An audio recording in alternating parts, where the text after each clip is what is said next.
Dan kami katakan Badan Kehormatan Dewan hari ini sudah mirip sekali dengan tempat sampah.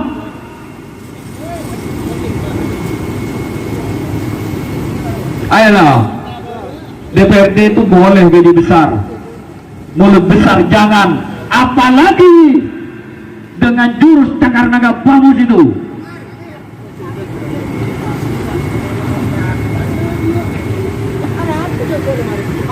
Anggota dewan ngecol jurus cakar naga kena ini. Ayolah, tidak perlu berlama-lama. Badan Kehormatan Dewan dan Bamus itu silakan keluar.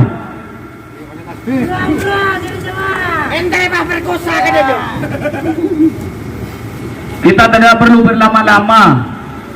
Saya yakin kalau tidak sehat tidak mungkin jadi anggota dewan. Baik, tas abid Pak, Mister Pak Polisi saya jadi ada. Tidak dulu mare, dulu temonin apa yang menyangkut terkait yang diduga ada pemalsuan tanda tangan.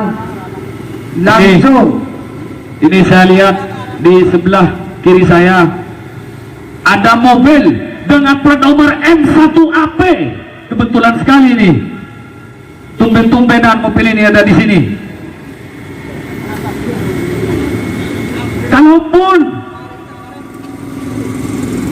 pemilik mobil M1AP bisa keluar ke sini untuk sekalian klarifikasi persoalan dugaan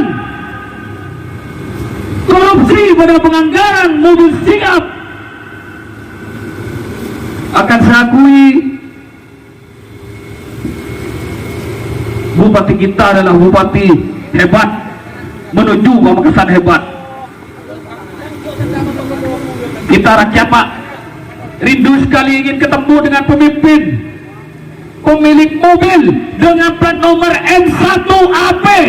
Kalau perlu silakan keluar ke sini.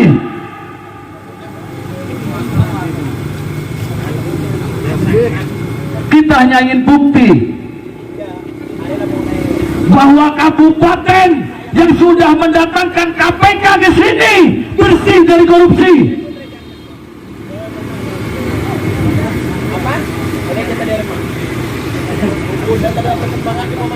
DPRD rapat dengan bupati.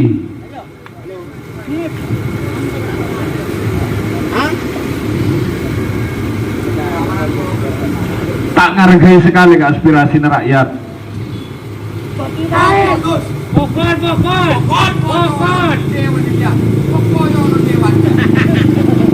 Dewan Kehormatan Dewan pada setempat sampah.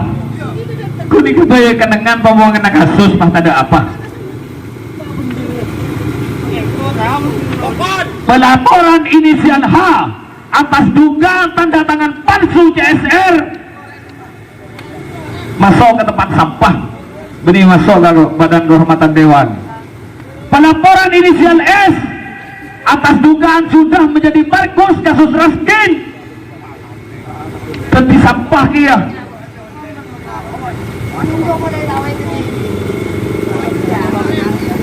Mari abid kita jangan abid jangan panas jangan tak sabar.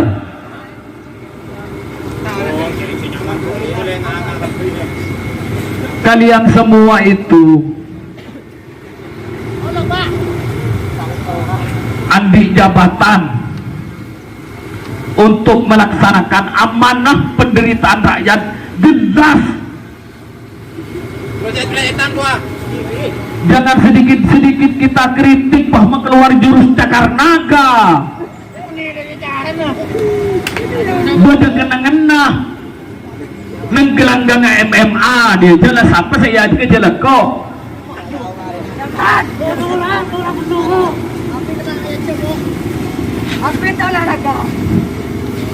pagena Bamus Badan Kehormatan Dewan. Kita juga akan mengklarifikasi tentang dana pen yang ada dugaan orang paling lantang menyuarakan interpelasi mendapat bajakan dari dana itu. Bamus mau gak? Badan Kehormatan Dewan boleh, pada suatu tempat sampah elaborasi pas ada apa, bukan wewenang kami, dan situngah saya memaafkan secara pribadi. Apa artinya? Lalu kemudian ada anggota dewan yang sok tampil dengan jurus cakar naganya dengan alasan menjaga marwah DPRD. Marwah DPRD yang mana yang patut dijaga? Baik, kalau segala bentuk kasus tindakan korupsi itu yang akan dijaga. baik, saya minta Interpelasi ya pada sore akan tok pas huruf. Apa yang kemudian terjadi? Bamus hanya menciptakan keresahan. Bamus hanya menciptakan situasi kacau di tengah masyarakat Pamekasan. Kalau memang Bamus ingin menyelesaikan persoalan mobil sigap, sekarang saatnya datang ke kejaksaan dan menceritakan yang sebenarnya terjadi di proses penganggaran. baik, ini satu-satunya harapan kami. Ibaratkan gunung biar cepat meletus terkait mobil sigap. Walaupun kami paham mobil sigap sudah masuk ranah penyidikan di kejaksaan, tetapi itu hal kasus yang lain. Karena di mobil sigap itu ada dua hal permasalahan hukum yang harus dijelaskan. Bagaimana Bapak Hamdi? Apakah Badan Kehormatan Dewan sudah lengkap, Pak? Sampean anggota Bamus sekaligus anggota Kehormatan Dewan, Badan Kehormatan Dewan. Perlu kita sampaikan banyak hal, dan semua persoalan dan merujuk kepada kejahatan korupsi sudah masuk ke lembaga dan sampean tangani. Dan perkembangan dari pelaporan-pelaporan itu tidak ada, Pak. Setiap kami menyuruh teman untuk mengklarifikasi ke Badan Kehormatan Dewan, mengkawi anak tebelis, dari kantoran Anda, mari dia untuk kelanjutan kasus ini bukan wewenang Badan Kehormatan Dewan. Jadi kami minta kepada BK. Jadi begini, rasionalnya fungsi BK itu apa? Nerima gaji, kalau ada nggak tahu, nyaman nerima gaji. Setuju ketika bagian interpelasi mendengarkan ke kejaksaan hari ini, kita bawa biar cepat selesai permasalahan tentang mobil sigap. Bukan persoalannya. Jadi menurut saya ini, saya sampaikan sebuah wacana.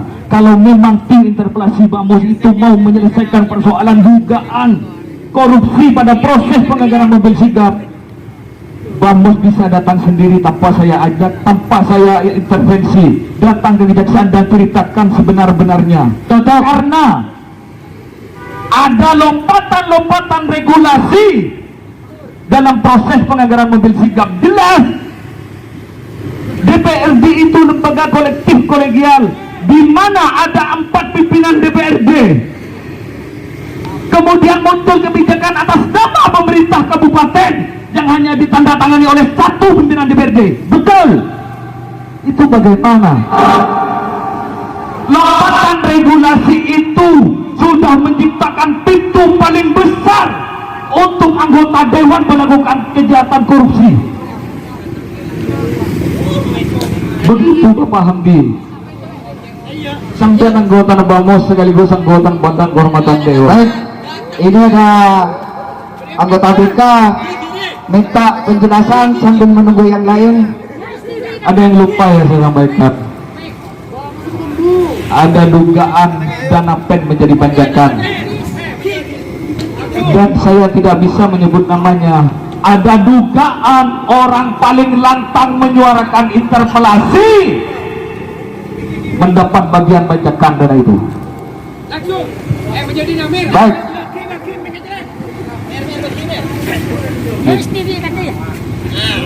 Assalamualaikum warahmatullahi wabarakatuh.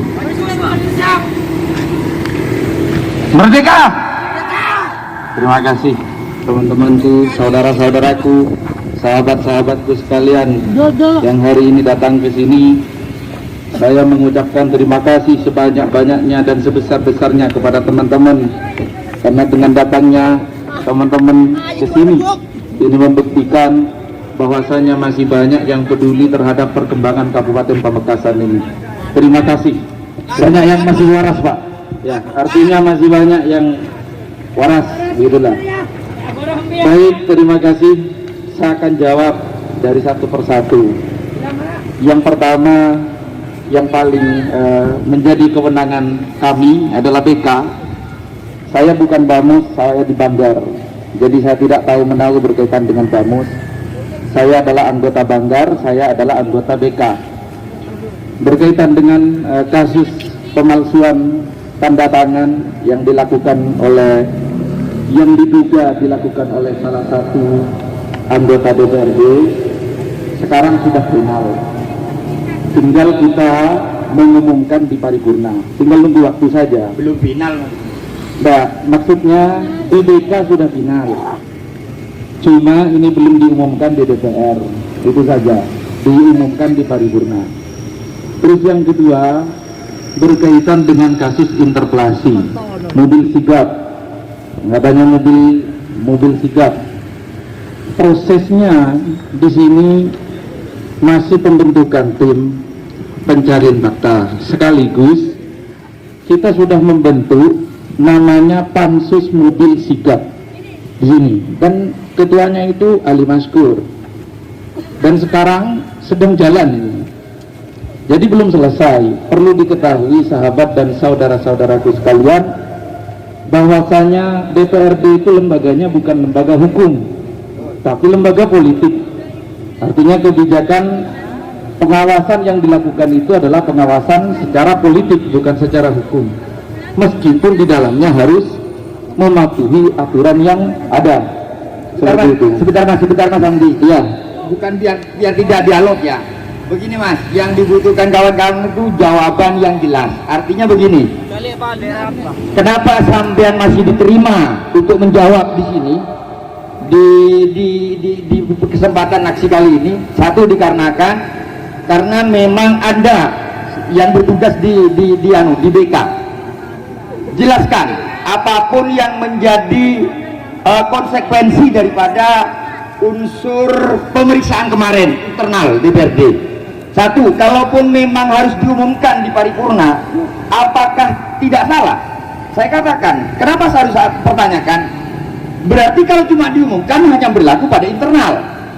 Satu yang kami tuntut Mas, buat ekspos kepada masyarakat kaitan dengan hasil kinerja daripada BK. Satu, biar apa? Tidak ada unsur yang coba dituduki untuk mengelabui hak-hak wajib, hak-hak masyarakat. Di dalam hal ini upaya hak tanyanya kepada masyarakat, hak jawab itu harus diberikan oleh DPRD.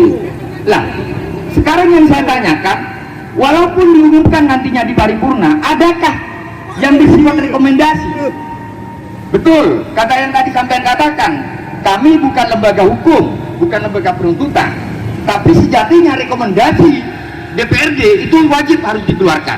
Satu Mas ya, harus mengeluarkan rekomendasi terkait upaya pemeriksaan internal yang dilakukan oleh BK. Satu, itu tuntutan kami Mas.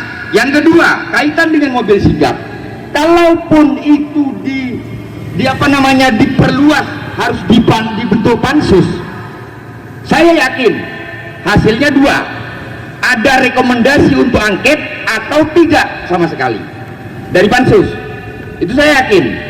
Kalaupun nanti harus di pansus itu diketemukan ada bukti-bukti awal, saya ulangi sekali lagi, ada bukti-bukti awal penyalahgunaan kewenangan, maka DPRD juga harus mengeluarkan sifat rekomendasi juga, merekomendasi kepada lembaga hukum yang berwenang, kejaksaan maupun kepolisian, merekomendasikan hal ini untuk mengusut, segera mengusut.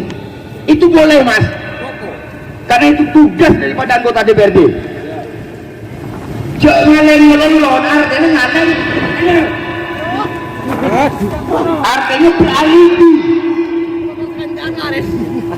Mohon dijelaskan kepada masyarakat. Satu, enggak, yang kedua Mas.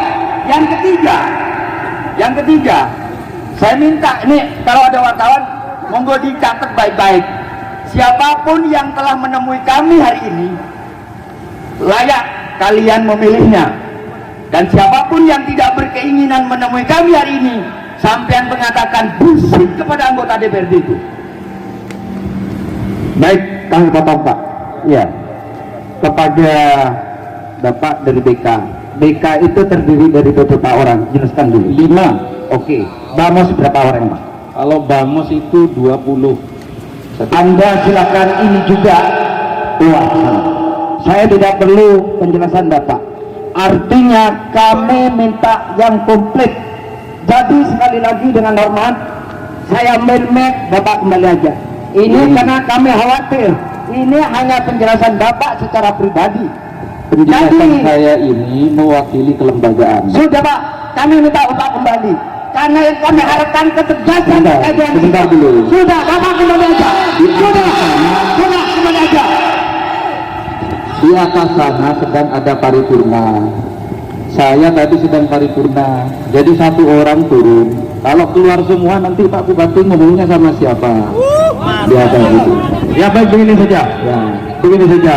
Saya rasa kalau Bapak Hamdi bagian dari Banggar sangat tidak tahu urusan dan kehormatan dewan. Kita akan berbicara fokus pada interpelasi yang kita ketahui bersama. Bapak Hamdi adalah inisiator interpelasi. Begini Pak, saya tanya yang ringan-ringan saja. Tujuan Bapak Hamdi melakukan interpelasi beberapa waktu lalu itu tujuannya apa? Begini ya, saya ini ada di lembaga DPR, mempunyai hak dan kewenangan. Apabila ada hal-hal yang kurang jelas berkaitan dengan kebijakan pemerintah yang menyangkut kehidupan halayak umum, orang banyak, maka DPRD itu berhak menggunakan hak interpelasi. Interpelasi itu hanya hak bertanya, lalu kemudian dijawab oleh Bupati, begitu kira-kira. Nah, cuma dalam hal untuk agar DPRD menggunakan hak interpelasinya, maka harus diusulkan minimal 7 orang lebih dari satu fraksi.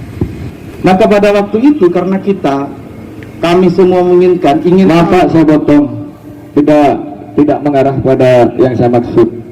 Ya, saya jelaskan dulu. Sampai awal sampean ingin melakukan interpelasi itu tujuannya apa?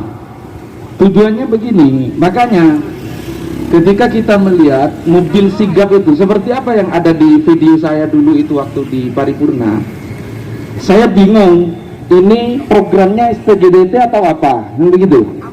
Kalau SPGDT itu bukan itu Pak yang saya perlukan. Tujuannya apa gitu? Sebentar, agar tujuannya itu agar mobil sigap ini tepat sasaran. Tidak ada lagi. Itu tujuannya. Iya. Berarti sampean sepakat hari ini dengan saya bahwa persoalan mobil sigap harus tuntas. Harus. Siap sampean datang dan semua tim interpelasi datang ke kejaksaan untuk menjelaskan sebenar-benarnya. Kalau dipanggil oleh kejaksaan kami siap. Nah, di sini masalahnya.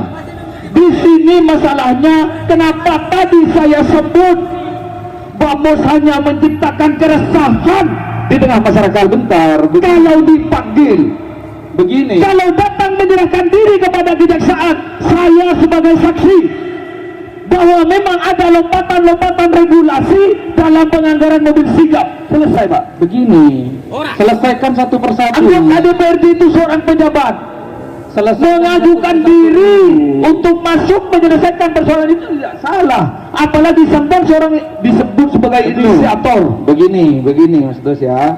Saya akan sampaikan secara rinci kepada sampean. Begini, kalau saya atas nama DPR datang ke kejaksaan itu tidak layak. Bukan hanya tidak layak, itu melanggar. Karena atas nama DPR itu harus melalui forum paripurna. Kalau saya secara pribadi itu kapan saja saya bisa datang. Tapi kalau atas nama DPR tidak bisa. Harus ada keputusan melalui paripurna, baru saya bisa.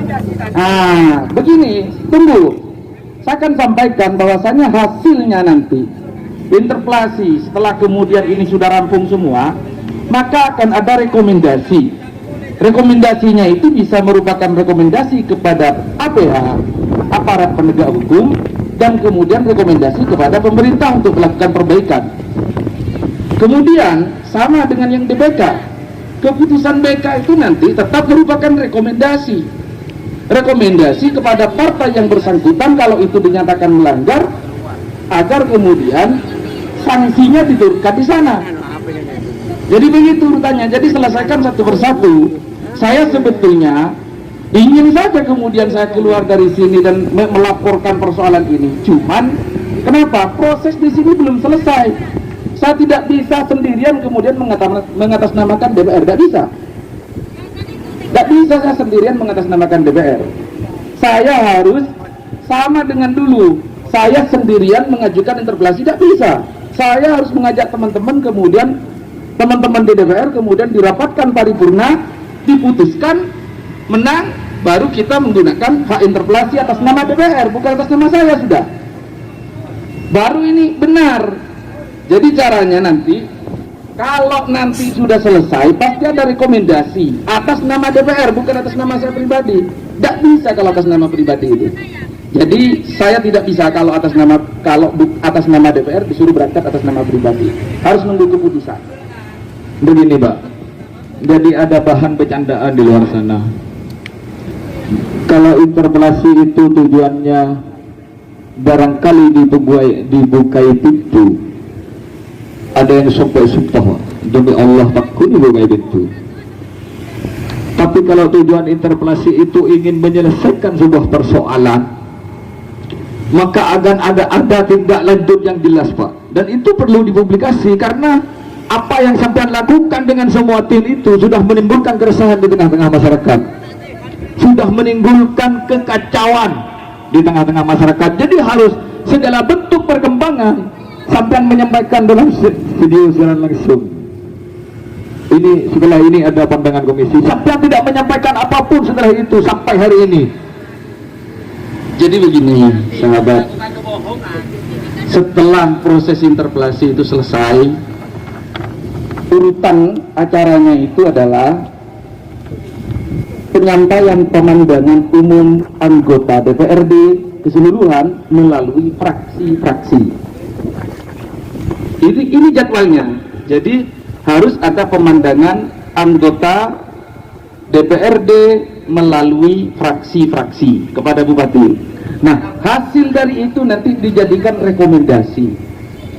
Baik itu rekomendasi kepada aparat hukum atau rekomendasi kepada Bupati. Namun, kalau saya secara pribadi ini masih menunggu, karena sekarang kewenangannya bukan kewenangan di saya. Saya dulu hanya menginginkan agar DPRD menggunakan hak interpelasinya dan sudah digunakan. Saya ajak teman-teman untuk mendukung agar DPRD menggunakan hak interpelasinya dan sudah, alhamdulillah lolos. Setelah itu menjadi kewenangan DPR, bukan menjadi kewenangan saya. Nah sekarang segala sesuatu yang ada di DPR itu dijadwal, ada jadwalnya dan jadwalnya bamus. Nah cuma karena ini masih menunggu proses pansus mobil sigap itu, maka ini tidak dijadwal. Saya masih belum tahu kenapa, apakah ada alasan lain selain dari itu yang membuat bamus tidak menjadwal kegiatan pemandangan umum anggota melalui fraksi. Alasannya mau berlama-lama Pak, biar orang sampai tidak waras semua, jadi hilang kasus ini. Oh enggak, begini Pak, kali hilang enggak? mungkin sampean tidak pernah berpikir bahwa ada konsekuensi untuk sampean sebagai inisiator regulasi. Saya sudah berpikir kalau masalah itu, saya sudah pikirkan semuanya, dan saya siap untuk kondisi apapun. Iya, karena begini Pak, proses regulasi penganggaran interpelasi itu harus jelas, karena faktanya memang ada lompatan regulasi yang harusnya dilewati tidak dilewati. Ya. Jadi jika tidak ditemukan kejahatan di sana dengan bahasa-bahasa yang sedikit berbau ujaran kebencian yang sampean sampaikan dan rekan sampean Ali Maskur itu sampaikan, maka ada konsekuensi bahwa sampean sudah menyampaikan informasi bohong kepada publik. Tahu konsekuensinya? Saya tahu. Saya menyampaikan seperti itu karena saya mengalami sendiri. Ini kan fakta. Saya bukan mengada-ngada, bahwasanya situasinya seperti itu. Tidak ada yang diada-ada. Makanya saya berani secara langsung itu, karena saya tahu sendiri ini prosesnya seperti apa. Untuk itu segera selesaikan persoalan Mau apa saja silahkan itu Pak Bos itu. Ya, Yang penting persoalan penganggaran mobil sigap itu jelas. Kemudian segera umumkan ke publik. Jika nanti tidak ada unsur kejahatan KKN yang ada dalam proses penganggaran, saya sendiri akan melaporkan sampean dengan ini Mas Kok dengan ujaran kebencian dan sudah menyebar informasi kosong ke publik. silakan. Mbak, Iya, kalau saya, makanya segera selesaikan itu. saya begini, apa yang saya bicarakan, apa yang saya sampaikan di forum interpelasi itu adalah sesuatu yang memang betul adanya, begitu kenyataannya. Makanya saya berani, saya sampaikan itu aja. Baik, Sudah ada. Pak, kami potong. Ya, Permintaan kami BK itu 5 orang. Ya. Ya. Ternyata Bapak yang hadir. Ya. Ini permintaan saya kedua kali. Taruh mic Bapak keluar. Percuma Pak, percuma. Begini. Artinya keterangan Bapak kami abaikan di sini. begini, sampean mau jawaban apa mau orang? Begini, ketika jawaban itu lengkap, itu lebih bagus daripada jawaban secara personal Pak, perorangan. Bukan saya personal, saya di sini saya di sini nih atas nama Badan Kehormatan. Pokoknya saya minta Bapak kembalikan mic ini. Baik, baik kawan-kawan.